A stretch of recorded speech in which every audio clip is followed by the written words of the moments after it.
Ես ասում եմ, չէ, պարոն Դանիելյանը երկու հոգի կա։ Մեկը պարոն Դանիելյանը, երբ որ նստած է այստեղ կամ հանձնաժողովների նիստերի դահլիճում, շատ կառուցողական հարցեր է տալիս։ Մյուս պարոն Դանիելյանը էլ երեք Անժելա Թովմասյանի մոտ էր, հանրային հեռուստաընկերության երկրորդ H2-ով ավելի ճիշտ, ու ասում էր, ինչ է խոստացել Փաշինյանը անասնակերի դիմաց, ինչ է զիջելու։ Ասենք, ով ինչ զիջի, ով խոսի զիջելուց, պարոն Դանիելյանը իրանց եկեղեցու հայտնի պատմությունից հետո այդ մասին խոսելու ընդհանրապես ոչ մի իրավունք պիտի չունենա։ Ու սենց էլի բաներ եմ գրել, ուղղակի չեմ ուզում ժամանակը ծախսել այդպիսի բաների վրա, որովհետև կարծում եմ, որ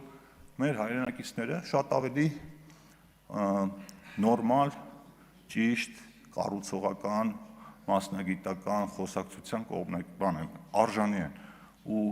շատ ափսոսում եմ, որ մենք ստիպված մեր ժամանակը վատնում ենք ամեն տեսակ մանիպուլյացիաներ անելու, հերքելու համար։ Ու ամենահետաքրքիրն է, որ այստեղից մարդիկ վեր են կենում ու մեզ մեղադրում են ինչ-որ մանիպուլյացիաներ անելու մեջ։